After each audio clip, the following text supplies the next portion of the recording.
At GPB, I'm Sarah Zaslaw, and it's really my honor to sit down today with pianist Lang Lang, or really superstar pianist Lang Lang. Welcome to Atlanta and welcome to Thank GPB. you. Thank you, sir. So you're in town to play with the Atlanta Symphony Orchestra, Beethoven's Emperor Concerto on this single sold-out concert. You are so busy and in demand. I looked at your touring schedule. You're in a different city every 2 or 3 days, sometimes a different country every few days. And you've played all over the world. You could play or not play anywhere you want. So how do you decide what's worth your doing? Oh, it's a great honor to be back with Atlanta Symphony after 6 years. And I really love this orchestra. I've been playing with them in 2001 already, and that's almost 25 years ago. And then also this concert is quite important because I haven't played Beethoven number 5 in 12 years. Yeah, so somehow we are having a really great time with this piece, and the orchestra really played so beautiful and so inspiring, and I must say this is like complete new concerto for me to to play again after so many years. Yeah, so it's a really great honor. I mean, it's not like I chose them or they chose me. I think it's just it's a great relationship from both sides. Mm-hmm. Yeah. With such a packed schedule, what makes you want to prioritize saving time for interviews like this on a busy day? Yeah, I mean we do have a concert today, and but I think it's nice, that I get an invitation by you and by this wonderful series, and I also like to just talk a little bit, to share some of my feelings and emotions towards to piano and classical music. I know it's a busy day today, but to talk it's necessary. I think. Yeah. Do you have a personal mission statement that helps you sift what you spend your time on? Yeah, I really think it's important to share our feelings to public and talk constantly about what we do. In the end of the day, we are not as sports athletes, which you have it all the time on television. Every game is broadcast, and there's a much more kind of vibrant press reactions. And when we do classical music, we're very, very peaceful in a way that there's no running commentary during the concert. I mean, there are, but not as much as very much into the mainstream media. So that's why I think there are a lot of kids out there trying to learn this art or trying to understand this art, but not enough communication, not enough topic to talk about. So I think it's important for us to really bring out the love from what we do and to share with more people. Well, I hope we'll get to a lot of that. Just to catch people up here, to fast forward through your early life, you were born in Shenyang in northeastern China in 1982, started piano at age 3, soon began performing and winning prizes. At 9, you and your father moved to Beijing to pursue your music studies. You came to national visibility in China. And then at 15, you and your father upped and moved to the United States so you could study at the prestigious Curtis Institute in Philadelphia. Yeah. Why leave? I mean, first of all, we are very thankful to my mom because she has to earn the money to support us. I mean, I had a good, proper education in China, from my home city and then and Beijing. And then when I turned 12 years old, I went to Germany for the first competition of international level. And then I realized there are many exceptional kids around the world plays really well. And so when I won another competition at the age of 13, the Tchaikovsky Young Musician Competition, then I thought it's time to come to great Western schools and to keep study, into the next level. Yeah, and it was the right decision. I was very lucky went to Curtis with Gary Graffman, and and so the journey begins from there to the world stage. Yeah. I am curious about that transition for you. How was your English at that point? Very bad. I was just talking very kind of basic things. How did you improve it? I had a first of all, I went to high school to study, but then I had a great English teacher, and Dick Duran was the name of my English teacher, and he taught me reading Shakespeare, and a lot of great play. So then I start to talking not only in a concert, but he's training me to play and speak publicly, with a lot of people making a speech, and so that forced me to learn English very quickly. Good life skills. Yeah. Right. I first saw you in person up close not long after that. I think it was 2000, 2001. Yeah, when at I a conference in Tucson. Oh yeah, where you yeah. came to play for Right. public radio classical Yes, music hosts yes. when one of your first albums Yes, was coming the- out. from And I think the- you played Balakirev's Islame or Islame, something. yeah, It was yeah. just in a carpeted hallway in the Right. hotel or Right, convention center. They right. like rolled out a piano to Right. this hallway and we all just sort of stood around the piano. Right. And you remember that? I remember it was 2001 when we were releasing my first Talark CD, live from Tanglewood, and there was like a big NPR conference out in Tucson. Yeah. I remember it was like really random place in the corner of a hotel, Yeah. and I was playing the Islamic crazy piece. Yeah. Well, it certainly put you on the map. I mean, that was the days when that was before streaming, right? Yeah. Before social media. Yes. So radio was a more important outlet. Yes. And CDs were still something Yes, to yeah, sell. physical, very physical market at that time. Do you still feel like the same person that you were at that stage? Yeah, I mean, of course, now it's the demand is quite different than at that time. But as a person, I think I feel not changed much. Yeah, maybe a little bit because I'm now a father. But other than that, it's not much.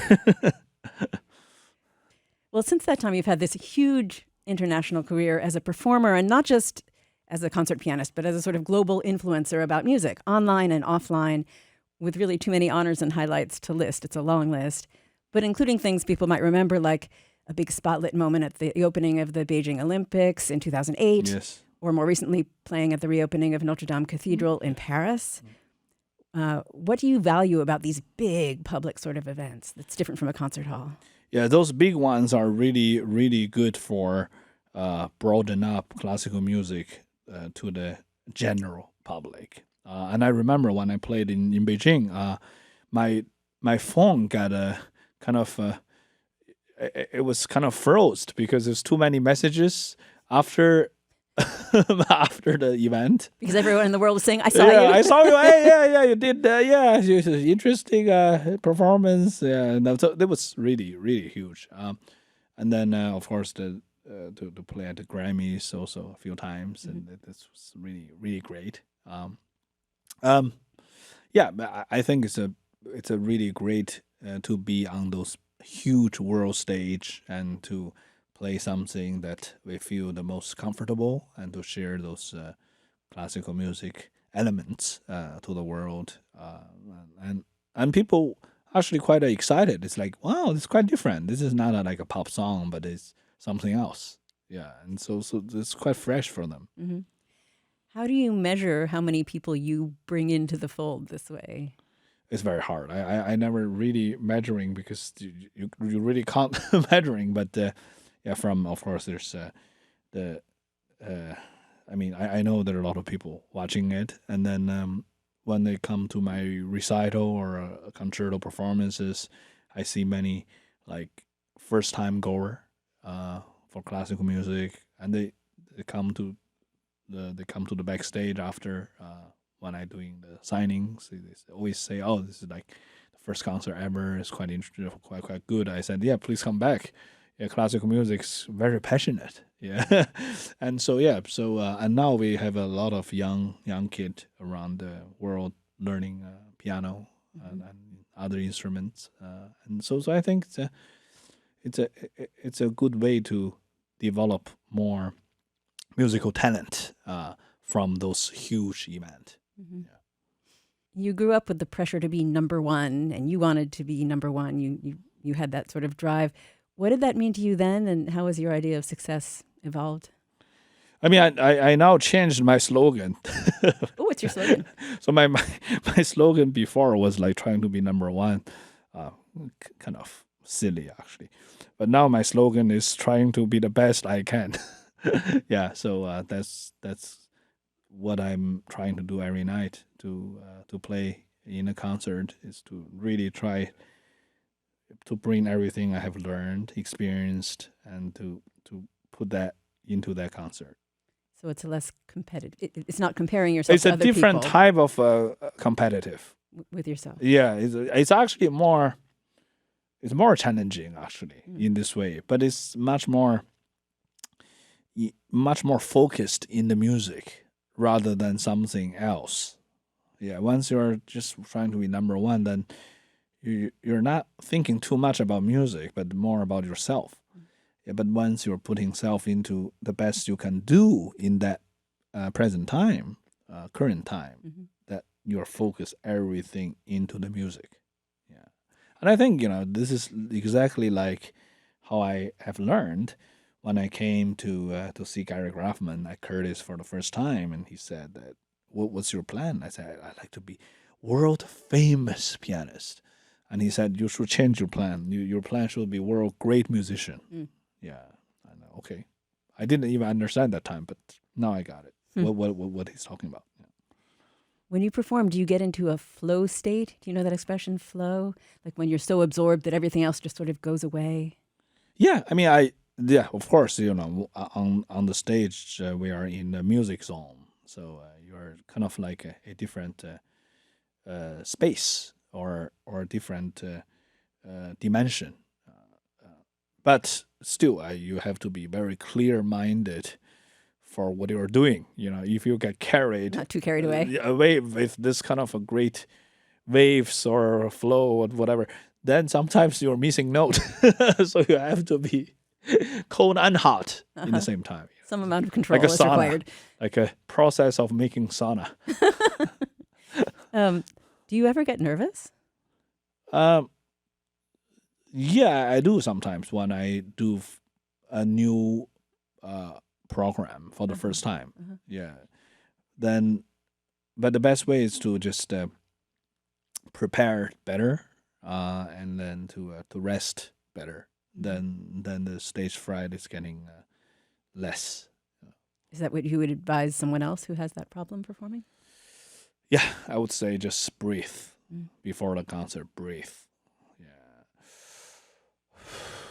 breathe. It helps a lot. Like I was doing before this interview. Oh, I'm sorry. I'm sorry that I made you a lot of breathe. You've been on stage for most of your life, but there have been a couple times when you couldn't perform publicly during the pandemic or during some months of an injury. Yeah.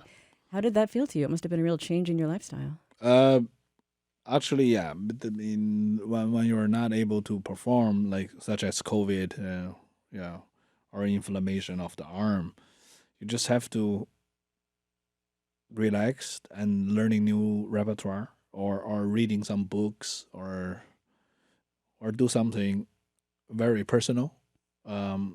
It's fine. It's not the end of the world, but it is one thing. It is a little bit weird not able to be on stage. Yeah, it feels like not very comfortable. I mean, so that's why I have to do something else. Otherwise, it will be kind of like really, really strange to not perform on stage.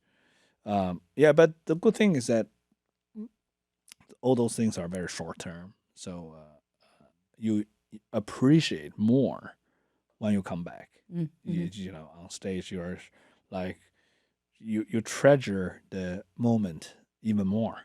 Yeah. Once you are play all the time without any break, you feel it's quite easy.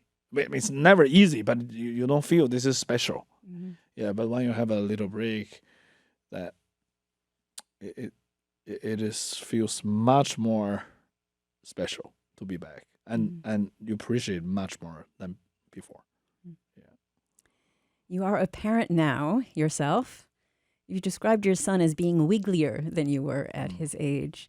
With two pianists as parents, odds are that he's going to be a pretty musical person, but he isn't you. So, what are your expectations and what's your approach? Push him or let him come to music himself? Yeah, he's a very different area. He's a biggest fan of Beatles, and he's calling me. I mean, all the time, Dad, I want to see Paul McCartney. I want to see Ringo. Yeah, so he's really crazy about Beatles, and then now he study drum. Yeah, and I think he will start guitar the end of this year. So he's singing nonstop with all the Beatles song. He's crazy about Beatles. Mhm. Piano is he likes it. I mean, of course he feels good when he watches me in concert. He went to my concert a few times. Mhm. Yeah, but I think he likes rock and roll more. Mhm. Yeah, and also he likes street dance.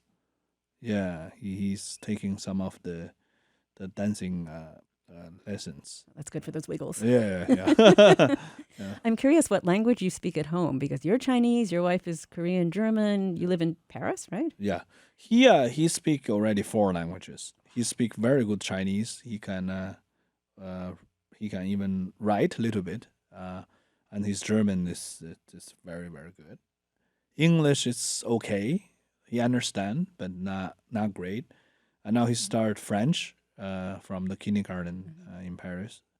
He's very good with language. I'm pretty sure he will be very good with all 5 languages, Korean as well in the future. Do you think ear for language and ear for music go together? I mean, I'm good with the music, but my ear, but language is not that great. I mean, for me, German, French is very hard to learn. The pronunciation, it's just so I don't think it's really connected that close. Mhm. I guess Yeah. you started music younger. So that Yeah, helps. yeah, but but musically, yeah, but of course you have a good ear. You know the difference. Yeah. But sometimes you have to practice, to speak with the right accent and the right pronunciation, and that takes time. So that's your own child. And then there are the literally millions of other children that you've affected through Yeah. your concerts and through outreach. Mm. This is a phenomenon that's been dubbed the Lang Lang effect.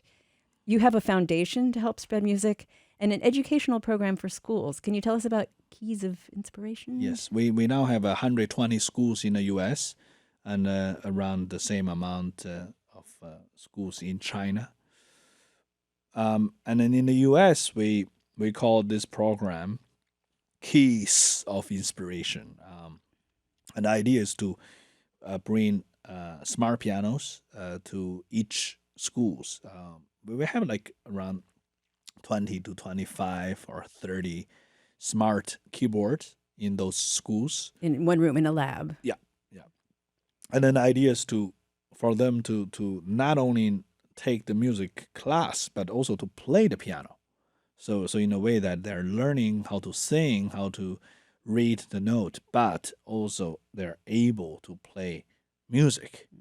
And during the COVID, we bought 700 smart pianos to the homes of those kids because the school was so they have to practice at home at that time. And in China, we have the same program, but we changed the name to Happy Happy Keys, Happy Keyboard. Yeah, so it's the same program, but with a slightly different names. And the reason is that here the kids need more inspiration to play classical music. And in China, they have to be more happier to practice. so that's why it's a 2 different names. Interesting. Yeah. What practicing tips do you have for people who are starting out or maybe at any level? I mean, now with those smart pianos, it's easier because What does a smart piano do? you have a pad in front of you, and then you just follow instruction of the AI teachers. I mean, during the school time, you have a real piano and music teacher, but at home you can practice, or after school you can practice with a AI instructor and just telling you, like they will play a orchestral sound, and you can just play few notes on top of the orchestra, and then you can easily just follow to push down the banana or apple, the dropping, and you just play like if you were playing games, and then you already play the real music sound. So this is the good thing about smart pianos, that you can learn music much easier and much more enjoyable, because you don't have to be like very academic way of learning, very dry style. But this, you have an orchestra play with you. You have somebody fixing your fingering. Oh, the wrong fingering, the wrong note. I mean, the program is doing that, and then you can go like a Super Mario game, and then you can go to the next level, and then with our method, which we call the Lang Lang piano method, it's like an adventure. We have a Halloween party. We have the fantasy of old castle. So each song we intend to have some stories behind. Yeah, Oh, great. And you have the kids compose, write their own music. yeah. That's the idea. Can anybody do that? Easily. It seems so mysterious. No, I mean with the notes, you can just improvise in the beginning. I mean, nobody will know what we're doing, but you're starting to have a connection to the note. But once you start to do those theory and to really understand, behind the harmonic figures, you can write easily a pop song. Yeah, that you can just do like a song formation, quite easy for them. Yeah. Do you compose or improvise? I'm not. I am not really. I can do improvisation, but I'm not a composer. You recorded music for the racing game Gran Turismo 5. Are you a gamer yourself? Yeah, I mean that was quite interesting that they wanted all classical music into the game, from Prokofiev from the Pathetique Sonata by Beethoven. So for my new album, Piano Book 2, which releasing next month, I actually included some of the gaming songs, and then we made it like classical music style. So in a way that it sounds like Chopin or Rachmaninoff. Super Mario sounds like Rachmaninoff. So let me ask you about this new project, Piano Book. You released the first piano book a few years ago. This is Piano Book 2. Yeah. That sounds like a series for students. Yeah. Is that what the title is supposed to be? It's for piano lovers, let's put it this way. Not only for students, but it's very friendly to students, because there are a lot of pieces you can connect to your studies, from the Beethoven Lost Penny variation to the Beethoven Turkish March, and then you have Tchaikovsky or Grieg for young musicians practice, and then in the same time you have some of the Einaudi, Satie, those kind of lighter classical music. This has everything. Some Liszt, Mendelssohn. Yeah, Great mix. So one of the featured tracks is Franz Liszt's Consolation Number 2, which you've described as a mix of intimacy and grandeur. Do you also find it consoling, like its title? Yeah, it is a real consolation. Yeah, I mean, as what Liszt wrote, it's quite fit, the piece. Yeah, I'm actually playing this piece as my new recital program next year. Yeah. What other music consoles you in hard times? I would say Bach Goldberg variation is really the best piece to consult myself and to listener. It's a great work, but with a very complicated harmonic cadence and with the structure of the voicing, but somehow it's so the way he wrote was so intelligent, and when you listen to it, you always kind of get new ideas behind the note, behind the meaning of the bars. So that's why I just love Bach. He's so inspiring. Mm.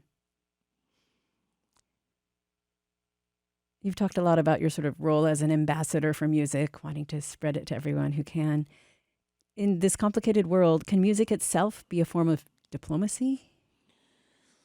I mean, look, if you ask whether this concert or this piece will change the world, it will not. But it will bring some good meaning, to bring some good message, I would say, and to put people into the same room and to listen to each other. I think that's what music can do. But does it make world peace right away? I don't know, but it's at least it's put the mood in a certain way. Yeah. So yeah, I hope music will play a good part of um, as this progress. Yeah. With everything you've done, what's something you haven't done yet that you still want to do? Of course, music education. This is quite important.